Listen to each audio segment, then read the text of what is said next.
Indonesia Break kemarin satu hal yang disayangkan Saka cedera. Saka cedera, benar. Aduh, paling sering diperbincangkan itu soal wildcard. Oh pasti. iya betul, Chip. Pasti Terutama wildcard. Kiper ini agak menarik Scott karena dua kiper yang kita pilih sebenarnya TSB-nya rendah.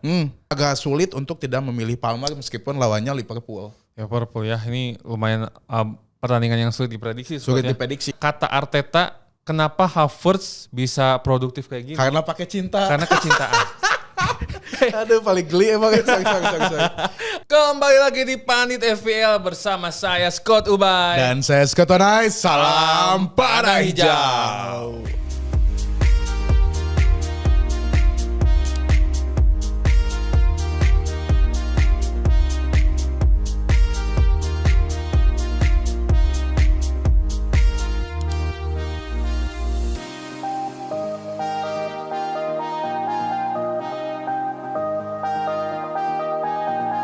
Kembali lagi Scott Onai. Akhirnya marhaban ya Premier League. Marhaban ya Premier League Fantasi lagi. Premier League lagi. Setelah kemarin international break ya. Ya, sangat melelahkan sepertinya ya. Aduh. International break kali ini. Buat para pendukung timnas, mari Timnas kita Indonesia. main FPL lagi ya. Main FPL lagi. Menghibur Seperti diri lagi. tweet Panit FPL kemarin ya. Mari kita bermain FPL lagi, insya Allah bisa menghibur lah ya. Menghibur. Meskipun panah merah mulu. Scott Ubay gimana nih melihat international break kemarin?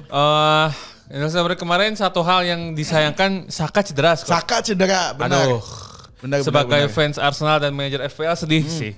Udah Mas Saka belum ada pelapisnya lagi di kanan. Masa Sterling ya kan? Sterling kayaknya cocok atau Nketiah. Nketiah udah nggak ada. Nketiah udah ya? cabut, Nketiah udah ke Crystal Palace. Sakit lah kalau nggak. Odegaard belum pulih juga ya. Odegaard belum, jadi ya ini lagi pincang nih Arsenal nih. Padahal fixernya lagi bagus, jadi agak tricky juga pilih aset Arsenal Scott. Scott Onai nonton kan nih Indonesia Break? Ya lumayan banyak nonton juga international break kemarin di UEFA Nation League terutama gitu karena banyak pemain FPL di sana. Kayaknya meskipun kemarin kompetitif sekali gitu di UEFA Nation League, tapi para pelatih itu tahu karena mungkin porsinya seminggu mereka main 2 kali nggak ada jeda banget gitu. Jadi rotasi pemain tuh cukup banyak, lumayan dan kemarin yang agak disorot itu bagi saya De Bruyne gitu. De Bruyne? Kayak mungkin nggak tahu faktor dia kelelahan atau gimana dia tuh kecapean banget gitu kayaknya ngelihat picture list yang ada segala macem gitu. Tapi overall kalau pemain Inggris mungkin adaptasi pelatih karena baru ganti pelatih. Terus mereka nggak padu juga karena biasa di klub bertarung sekarang membela satu nasional yang sama jadi agak beda. Madueke agak bagus kemarin mainnya. Madueke ya? Madueke Menarik nih. Madueke. Aset Chelsea murah lagi. Iya, Madueke, Doku kemarin yang main bagus tuh selain Cristiano Ronaldo gitu. Wis. Cuman gak ada di FPL. Cristiano Ronaldo udah bukan aset FPL Scott. Ya cuman disayangkan Saka cuman main 1 kali pertandingan dan gak full juga ya. Ya cedera. Jadi keterangan FPL juga 75% nih sekarang. Sama mungkin Inggris kedatangan pelatih baru ya Scott ya. Ya walaupun nanti di Januari baru Ya baru ntar Januari. masuknya ya. Thomas Tuchel jadi Thomas Tuchel. mungkin nanti akan ada sesuatu kejutan buat aset-aset yang asal Inggris gitu. Tapi masih lama sih Januari. Yeah. Oke Scott, ini masuk ke game week ke-8 nih. Apa nih yang menarik untuk game week 8? Pertandingan-pertandingan yang menarik bagi FPL Wise menurut Scott Ubay. Nah, sebelum ke situ Scott, sebenarnya setiap international break itu paling sering diperbincangkan itu soal wildcard. Oh pasti. iya betul Chip, Pasti terutama wildcard. Karena setelah international break mungkin ada beberapa aset cedera dan sebagainya. Jadi banyak yang menyarankan bahwa di game week ke-8 ini menggunakan wildcard gitu. Betul. Nah sebenarnya kita juga udah sering bahas soal wildcard ya. Dan teman-teman dari komunitas FPL juga udah sering bahas terutama di artikelnya Pandit. Karena musim ini Pandit dan BRV berkolaborasi salah satunya dengan membuat artikel setiap pekannya ada 3 artikel. Betul. Jadi silakan cek langsung di www.panditfootball ada tentang wildcard dan semua seluk-beluk tentang FPL ada di situ. Wah menarik sekali. Jangan lupa juga buat follow dong sosial medianya. Ada di Instagram, di X juga. Pandit Football dan Pandit FPL. Pandit FPL. Betul sekali. Tadi apa Scott? Match yang menarik ya? Match yang menarik sebenarnya cuma satu sih. Apa tuh? Liverpool lawan Chelsea kalau nggak salah. Liverpool Chelsea ya? Liverpool Chelsea. Betul. Ya, di City Wolves juga mungkin ini para pemilik Haaland karena kemarin 2 kali 2 game week flop. Mungkin sekarang memilih Kapten Haaland apakah waktu yang tepat mungkin nanti dibahas juga ya di artikelnya Pandit FPL gitu. Sama mungkin Arsenal Bournemouth juga. Nah itu juga menarik sih. Oh banyak sih ternyata yang menarik ya. Arsenal Bournemouth, Spurs West Ham juga sepertinya laga yang mudah buat Spurs. Meskipun Spurs potensi kebobolannya cukup besar gitu. Karena West Ham sekarang dari segi mencetak golnya kemarin nyetak gol banyak ya, Bowen sama Kudus ya. Betul. Nah MU sama Brentford nih Scott gimana nih? Wah mending di skip lah bahasanya. Saya aja masih kurang yakin gitu kemarin internasional break. Dari 1974 kalau nggak salah ini pertama kalinya timnas Inggris nggak manggil pemain MU. Oh iya, wah gila sih. Gokil. Gak gokil. Buat kemunduran ini. Tapi sisi bagusnya untuk FPL Wise mungkin para manajer yang punya pemain MU jadi punya ada ekstra tenaga gitu untuk mereka. Masalahnya di liga. Aset MU mana? Aset MU-nya siapa? Aset MU mana dan pemain asal Inggris yang dipilih di FPL gitu. Mainu cedera, Maguire enggak kayaknya. Aduh, Luxo masih cedera. PSB-nya di bawah 5% itu. Iya, enggak ada sih emang ada. Dulu sih mungkin ada Shaw gitu ya. Luxo ya. Sekarang Shaw masih cedera Scott ya. Cedera mulu Shaw nih. Oke, langsung aja kita Scott pick game week ke-8 di formasi dulu nih. Formasi agak berbeda sekarang. Ya. Karena kita pakai 3-4-3 ya. 3-4-3. Biasanya 3-5-2, sekarang 3-4-3 biar agak variasi dikit lah. Variasi dikit karena agak sulit untuk memilih striker ini nih. Banyak sekali gitu. Scott, midfielder yang agak sulit. Midfielder. Oh iya midfielder. Jadi 4 kan, biasanya 5. Biasanya 5. Terus sekarang dari strikernya sendiri gitu, banyak yang potensial banget untuk game week sekarang. Sama di midfielder sih kayak sering secara statistik bagus, cuman lawannya sulit. Sulit, gitu. Betul. Kayak Bowen sama Kudus tuh sebenarnya statistiknya bagus kok. Cuman lawannya sulit Spurs, gitu. Spurs. Jadi ya kita coba kita mending masukin ke forward aja gitu ngambilnya. Posisi kiper siapa nih Scott? Di posisi kiper ini agak menarik Scott karena dua kiper yang kita pilih sebenarnya TSB-nya rendah. Itu jadi mungkin ini bisa jadi opsi buat kiper diferensial ya karena mungkin pilihan kiper unggulan itu sempit banget gitu, cuman ada David Raya, Alisson, Ederson gitu doang. Jadi mungkin Onana juga clean sheet-nya paling banyak loh. Onana dari ya. 8 pertandingan kali ini. Ini secara FPL wise ini bagus Onana sebenarnya. Agak berat Scott. Cuma agak berat ya. Iya, emang iya. Agak berat. Memang sering kayak gitu tuh MU tuh Scott. Kita lihat statistiknya aduh nggak banget gitu kan, tapi ternyata clean sheet gitu. Sering kayak gitu MU musim ini emang aneh banget.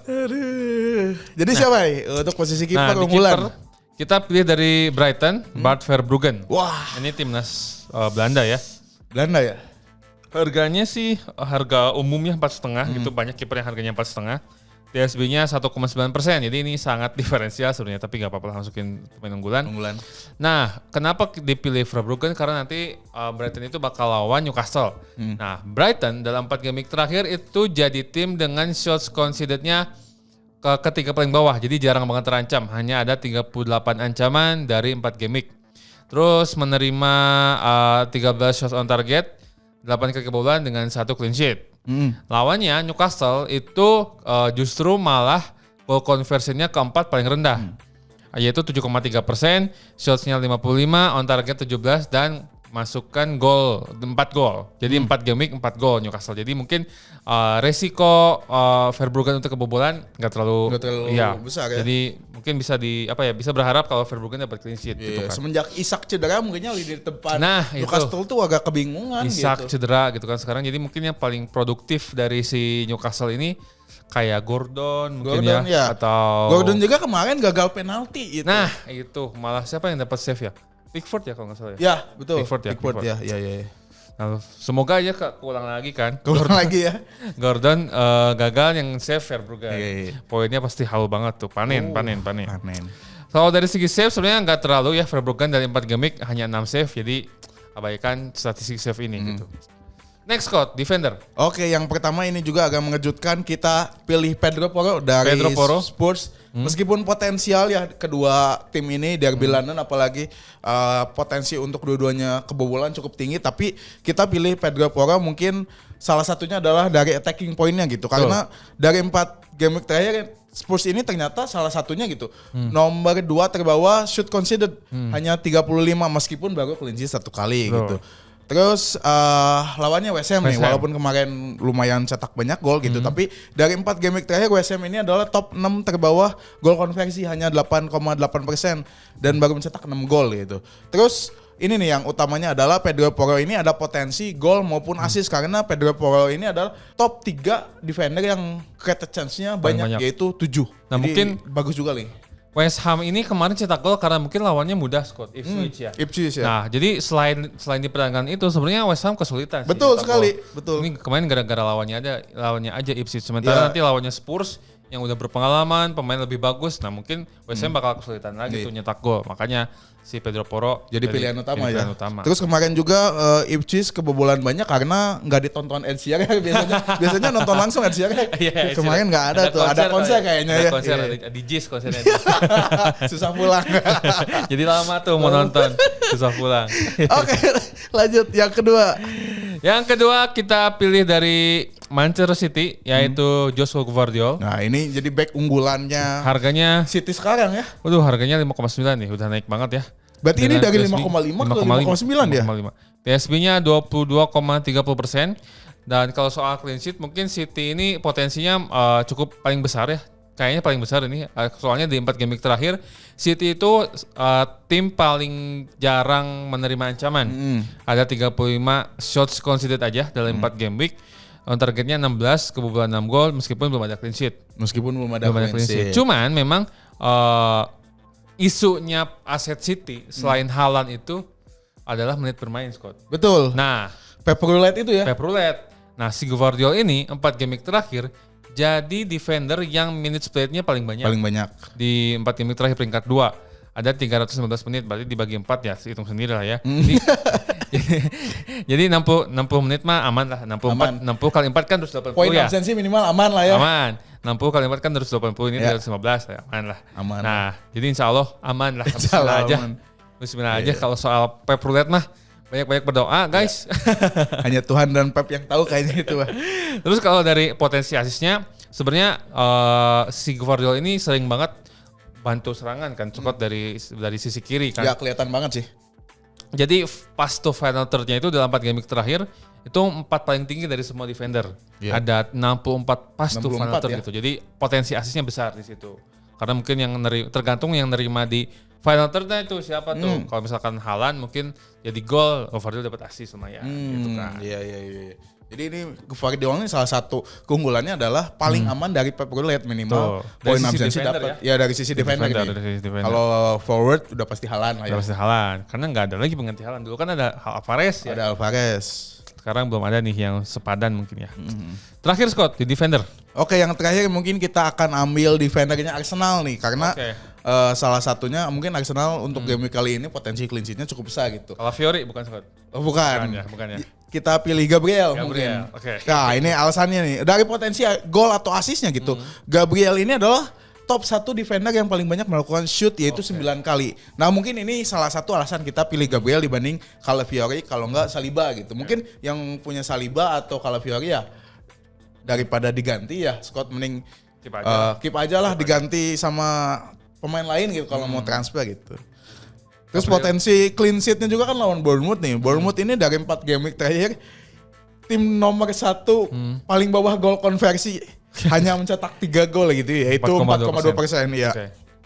Cocok banget lah Gabriel. Tapi kalau misalkan Gabriel ini kan statistiknya 9 shots. Mungkin shots ini jangan dianggap tendangan bukan. Tapi shots ini kan konteksnya ya sesuatu aksi yang membuat bola mengarah ke gawang gitu kan, mengarah ke gawang. Jadi shots ini belum tentu tendangan, tapi kalau misalkan lihat Gabriel main sih kayaknya shotsnya semuanya sundulan ya. Sundulan, kemungkinan besar ya. Terus kan Arsenal ini dalam tanda kutip punya strategi ketika corner gitu. Corner ya. Ada 1-2 pemain yang menghalangi kiper, satu lagi untuk melakukan sundulan. Nah, Gabriel ini bagian nyundul gitu. Ya, 1-2 pemain kan biasanya ngalangin kiper tuh. Ben White tuh biasanya Ben White tuh jagain kiper, jadi kipernya kebingungan. Aku lihat beberapa gol Arsenal tuh kayak gitu kan ya. Betul. Harusnya nanti FPL ada itu ya, poin buat defender ngalangin kiper. Apa ya, pre-assist atau apa ya? Sebetulnya. Cover kiper lawan. Ya. Tapi cuma Arsenal yang dapat itu. Oke. Next nih ke midfielder. midfielder kita ambil 4 pemain. Yang pertama, nah dari Liverpool nih, dari yang laganya apa ya lumayan berat ya Liverpool sama Chelsea, kita masing-masing pilih satu. Dari Liverpool kita ambil Salah. Sebenarnya pilihannya ada Salah, Jota, Dias sih. Cuman kemarin Jota yang main, Jota yang dapat poin, Salah nggak dapat poin. Dias bench gitu kan. Ya, nah itu yang bikin bingung antara Dias dan Jota tuh kebagi dua. Nah, itu kebingungannya. Emang potensi mencetak gol dan asisnya lebih besar, cuman yang paling konsisten mungkin sejauh ini Salah. Cuman kalau Jota keuntungannya dia mainnya di depan ya, di striker di tengah. Di tengah. Ya. Kalau Dias di kiri, Salah di kanan gitu. Benar. Nah, mungkin Jota kalau nggak main penggantinya Nunes. Kalau Dias gak main yang gantiin Gakpo biasanya. Gakpo, gitu, ya betul. Mungkin sekarang ada Chiesa juga ya. Chiesa udah main ya kemarin. Udah main. Mantap juga nih Chiesa. Siapa tahu nih menarik nih Chiesa. Tapi belum kelihatan sih. Belum sih ya. Belum. Musim depan lah kayaknya. Kalau nggak keburu dicabut ya. Kayaknya bakal flop deh. Aduh, janganlah kasihan nih Chiesa nih. Harganya Salah 12,7. TSB-nya 39,10%. Dan Liverpool memang shots-nya peringkat 9 paling banyak, ada 59, cuman gol konversinya cukup tinggi, ada 10,2%. Lawannya Chelsea yang di 4 game week terakhir itu jadi tim dengan shots conceded keempat paling banyak, ada 65. Jadi lumayan sering menerima ancaman ya. Dan kebobolan 3 gol, ada clean sheet-nya kalau nggak salah berapa kali clean sheet-nya? 2 kali ya. 2 kali clean sheet dari 4 game week, lumayan sih Chelsea ya. Dan di 4 game week terakhir Salah 12 shots, jadi rata-ratanya 4 game week 3 shots per game week lah ya. Jadi lah lumayan. Salah juga keuntungannya mungkin dari antara Dias dan Jota itu dia pengambil penalti ya kalau Salah. Cuman ya kemarin kurang beruntung aja sih di game week kemarin. Semoga lah, Salah udah lama juga nih nggak nyetak banyak poin Salah. Next coach, wah ini. Oke, kalau kesayangan Scott Tonai ini. Kalau tadi dari Liverpool ya pilih Salah, kalau dari Chelsea-nya udah pasti kita pilih Palmer kayak gitu. Palmer ya. 2 aset premium dari masing-masing tim. Harganya sekarang 10,8, TSB-nya 49,8% gitu. Potensi golnya Chelsea secara tim dari 4 game week terakhir salah satu tim yang gol konversinya cukup bagus gitu ya, yaitu 15,3% dan sudah mencetak 9 gol. Shoot on targetnya juga 22 untuk keseluruhan tim. Lalu secara individu 4 game week terakhir Palmer ini ternyata top 2 midfielder yang paling banyak melakukan shoot, yaitu 15 kali, 11 kali in the box, 8 on target dan sudah mencetak 5 gol gitu. 4 game week 5 gol ya, gokil. Iya, gokil banget ini. Walaupun 4 golnya di satu pertandingan. Oh iya. Iya. Terus ada potensi assist juga dari Palmer. Palmer ini dari 4 game week terakhir top 3 midfielder yang paling banyak melakukan created chance, yaitu 12 kali. Selain ada gol, ada potensi assist juga karena Palmer ini yang semua sudah tahu gitu, dia pengambil corner, penalty kick, free kick segala macam yang mendekati kotak penalti semuanya diambil sama Palmer gitu. Jadi agak sulit untuk tidak memilih Palmer meskipun lawannya Liverpool. Liverpool ya, ini lumayan pertandingan yang sulit diprediksi. Sulit diprediksi ya, daripada kita tebak-tebak buah manggis dan kebingungan, statistik keduanya cukup bagus, ya udah ambil aja dua-duanya ya. Feeling saya sih seri ini. Chelsea Liverpool. Seri, jadi Arsenal yang ke-1 gitu. Ya. 2-2 lah ini kayaknya mah. 2-2 ini mah kayaknya. Salah 2 gol, Palmer 1, Madueke 1 lah. Madueke 1 ya. Jackson. Oh iya, Jacksonnya masih ada Jackson. Wah, ngeri juga nih Chelsea. Arsenal ada Sterling. Sterling. Kayaknya Sterling bakal main Scott. Kalau gak ada Saka ya. Saya kalau Sterling jadi line up utama saya akan pilih. Serius? Serius. Gokil. Saya aja gak berani. Favorit Sterling dari dulu. Lanjut Scott, yang ketiga. Yang ketiga, nah ini kita pilih ini Rising Star-nya Rising Star ya, dari Spurs, yaitu Brennan Johnson. Harganya 6,8, TSB-nya masih sedikit 5,60%. Ya. Jadi mungkin kalau kalian punya Son terus cedera kan, harganya terus turun daripada rugi. Silakan bisa transfer ke Brennan Johnson. Ini cukup recommended ya.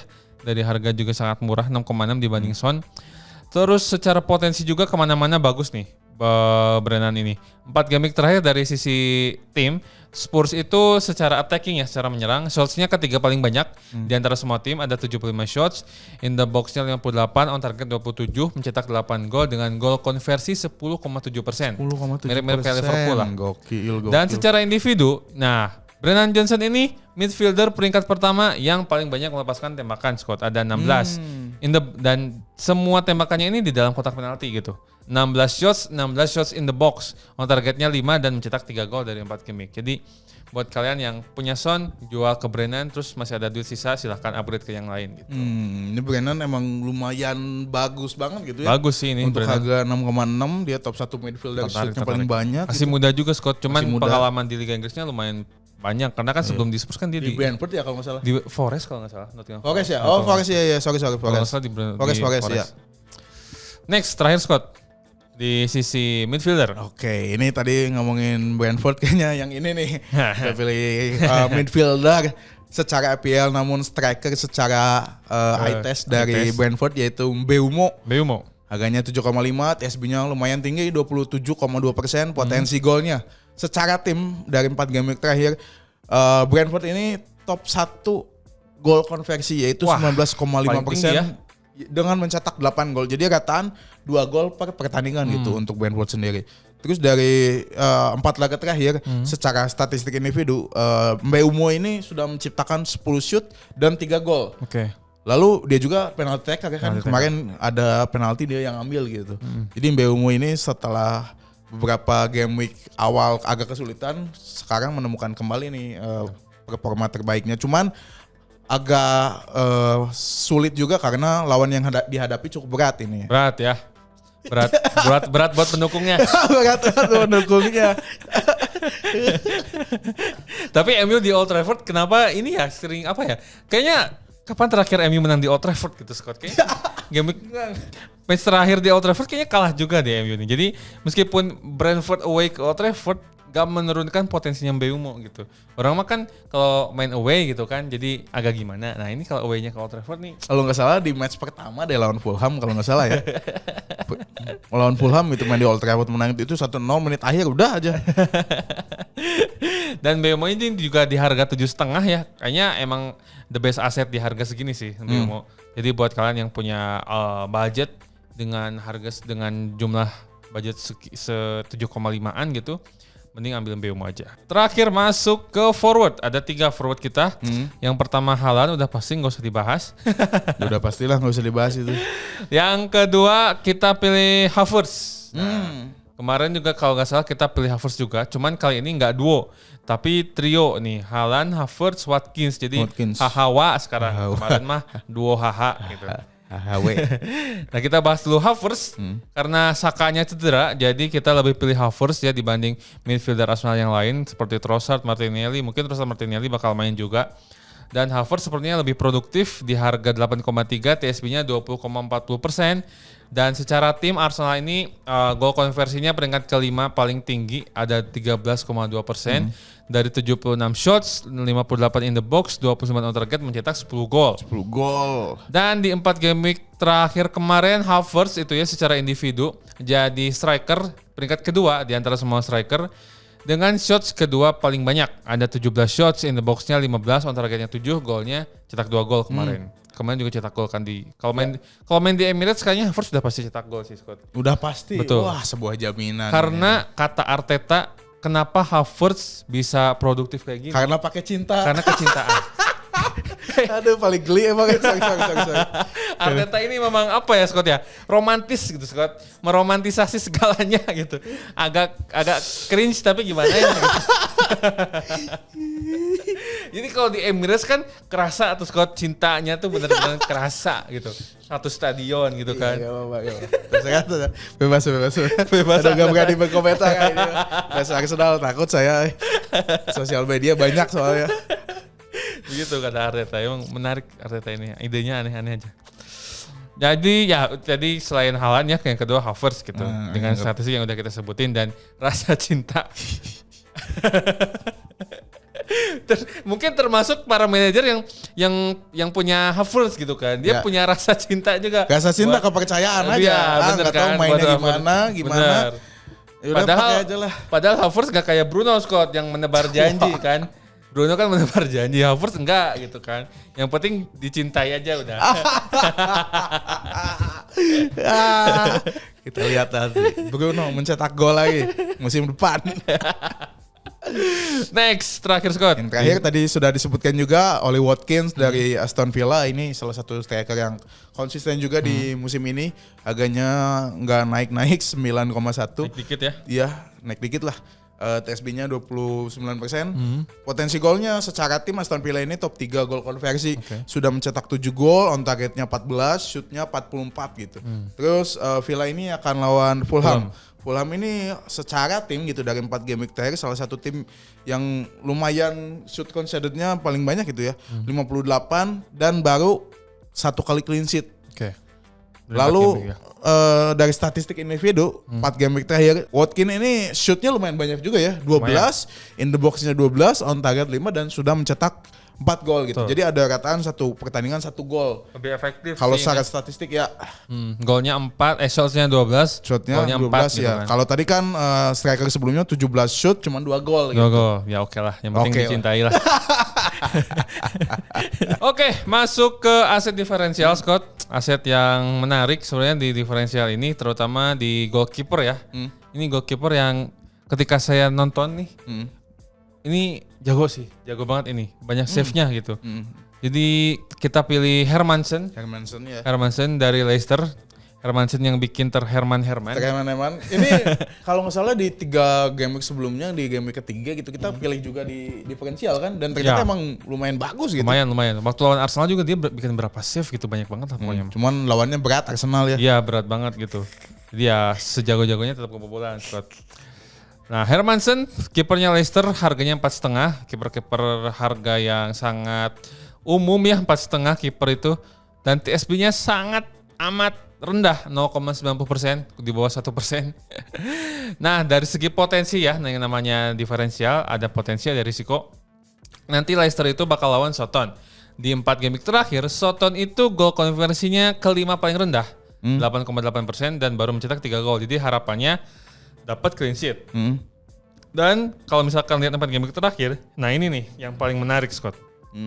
Hermansen 4 game terakhir adalah kiper dengan save paling banyak.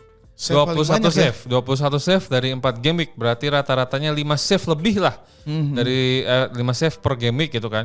Dengan save percentage 77,8%. Cuman buat para manajer mungkin setiap lihat statistik save harus agak aware bahwa ketika save-nya banyak itu artinya si tim itu sering keserang gitu. Jadi harus diperhatikan save percentage-nya juga gitu. Kalau save percentage kan perbandingan antara jumlah shots on targetnya dan berapa yang terselamatkan gitu. Betul. Dan kalau lihat risikonya 4 game terakhir Leicester itu justru memang jelas tuh kelihatan di statistiknya shots conceded-nya paling banyak. Peringkat pertama ada 91 shots conceded dan kebobolan 7 gol dengan 1 clean sheet. Iya namanya aset diferensial Scott ya, ada potensi ada risiko gitu. Iya, tapi dia dari 4 game week dapat 1 clean sheet juga lumayan sih. Lumayan. Lawannya juga berat-berat kan kemarin Leicester. Sekarang lawan Soton yang sama-sama tim degradasi mungkin ada peluang. Tim promosi. Tim promosi. Tim promosi. Oke, di defender Scott. Oke, di Venda kita pilih Leif Davis dari Ipswich Town. Nah ini berapa kali kita pilih Leif Davis. Ya ini salah satu hidden gem juga gitu.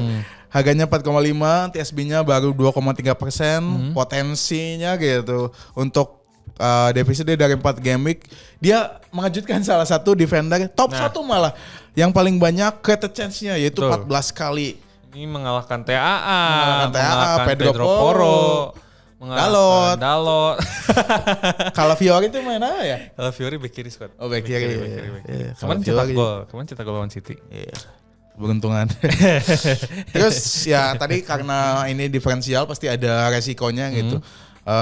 Ipswich Town akan lawan Everton. Everton ini dari 4 game week salah satu tim dengan gol konversinya lumayan tinggi, yaitu ada di peringkat 6 dengan 12,8%, shootnya 38, in the box 25, on target 11 dan sudah mencetak 5 gol gitu. Jadi untuk Leif Davis ini ada potensinya, dia secara attackingnya bagus, kata chance-nya, cuman secara defense-nya keseluruhan tim akan lawan Everton gitu yang sedang lumayan bagus secara attacking. Oke, menarik juga Leif Davis. Sebenarnya saya punya Leif Davis dari game week pertama sih. Cuman di cadangan ya? Cuma di cadangan, belum pernah main nih. Sebenarnya ngepasin uang tadinya awalnya ya. Untungnya harganya belum turun jauh lah belum gitu. Jauh. Ya, belum turun malah. Belum turun malah kan. Masih tetap 45. Oh, 4,5 kan. Jadi ya oke lah Leif Davis. Oke, next di posisi midfielder aset diferensialnya kita pilih dari Leicester juga, yaitu Mafdidi. Mafdidi. Harganya 5,3, TSB-nya masih rendah 1,2%, padahal potensinya ini saya waktu riset juga lumayan mengejutkan ya, karena secara individu Mafdidi itu di seluruh midfieldernya Leicester ternyata yang paling produktif gitu kan, dengan 6 shots dan 2 gol di 4 game week terakhir. Dan secara tim, ini juga mengejutkan karena Leicester di 4 game week terakhir jadi tim dengan gol konversi kedua paling banyak ya, setelah Brentford tadi yang pertama. Yang keduanya Leicester 18,8%, meskipun hanya melepaskan 32 shots tapi mereka mencetak 6 gol. Jadi lumayan, gol konversinya peringkat kedua paling tinggi. Dan lawannya Southampton. Tadi Southampton dibahas soal soal serangannya ya, yang lumayan buruk, gol konversinya rendah, dan di secara pertahanan pun Southampton juga jelek Scott, karena 4 game terakhir shot conceded-nya paling tinggi ketiga, ada 76 shots yang diterima, terus kebobolan 10 gol tanpa clean sheet. Siapa sih kipernya Southampton tuh? McCarthy kalau nggak salah. Bukan. Siapa? Bukan dong, kipernya Arsenal. Siapa? Oh, Ramsdale. Ramsdale dong. Oh iya, Ramsdale, lupa saya. Kemarin ke Emirates juga dicintai itu Scott. Dicintai semua pemain Arsenal. Emang bener-bener banyak romantisasinya ini Arsenal musim ini Scott. Ya enggak, piala mah enggak penting lah, yang penting cinta lah. Yang penting itu kekeluargaan. Kekeluargaan yang penting. Betul. Ramsdale idolaku. Sekarang aman David Raya. Aman. Next, terakhir Scott. Oke, untuk forward kita pilih Raul Jimenez dari Fulham nih. Harganya 5,6, naik 1. TSB-nya lumayan juga sih untuk diferensial 5,7%. Dari 4 game week secara tim, Fulham ini top 6 tim yang paling banyak melakukan shoot, yaitu 66 kali, in the box-nya 54, on target 22, sudah mencetak 7 gol dan gol konversinya 10,3%. Lalu secara statistik individu gitu, dari 4 game week terakhir, Raul Jimenez ini top 3 forward yang paling banyak melakukan shoot, yaitu 14 kali. In the box-nya 13, jadi dari 14 shoot 13-nya dari in the box gitu. On targetnya 7 dan sudah mencetak 3 gol. Lumayan juga nih Raul Jimenez. Terus dia selain gol ada juga potensi untuk mencetak assist karena created chance-nya 5. Dia ada di top 2 forward yang paling banyak created chance gitu. Cuman ya ada resikonya juga. Fulham ini kan akan lawan Aston Villa gitu. Aston Villa ini salah satu tim yang paling sedikit menerima tendangan melalui ancaman. Shoot conceded yaitu 41 kali. In the box-nya 27, on target 15, goal conceded-nya 5, dan sudah Martinez ini sudah menciptakan 1 clean sheet. 1 clean sheet ya. Oke. Tapi kayaknya Martinez musim ini nggak sejago musim kemarin ya Scott. Karena mungkin back-nya juga banyak yang cedera dan banyak perubahannya. Konsa juga kemarin cedera gitu. Jadi Konsa cedera. Agak gimana nih pertahanannya menurun gitu kan. Jadi ya mungkin Jimenez bakal nyayur nih kalau meskipun lawan Aston Villa ya. Mungkin. Semoga deh. Oke, waktunya pemilihan Kapten Scott. Kapten. Sebenarnya pengen Saka nih, cuman nggak bisa Saka cedera. Saka cedera, nggak yakin sama pemain Arsenal lainnya sih. Iya sih memang. Havertz juga kalau away kurang nih. Buat jadi kapten ya. Saya Mbeumo Scott lawan MU ya, lawan MU. Sesuatu yang mustahil seperti ini. Onana akan clean sheet kembali seperti ini. Ya, kapten diferensial Scott Mbeumo ya. Nanti minimal Lisandro bikin 2 pelanggaran di dalam kotak penalti gitu kan. Mbeumo cetak 2 gol dari penalti, lumayan tuh. Nggak. Onana clean sheet lagi ini nih. Onana clean sheet ya. Ya. Kalau saya sih salah ya. Lawan Chelsea nih padahal. Chelsea ya, 2 sama gitu kan. 2 sama ya. Salah cetak 2 gol. Kalau bisa dua-duanya kalah sih. Gak bisa ya. Gak bisa. Paling adil emang imbang sih. Oke, semuanya udah kita bahas ya Scott. Dari pemain unggulan, diferensial, sampai kapten ya. Jadi semoga di game ke-8 ini buat kalian yang ranknya masih di bawah bisa segera bounce back. Buat kalian yang lagi di atas pucuk bisa bertahan gitu kan.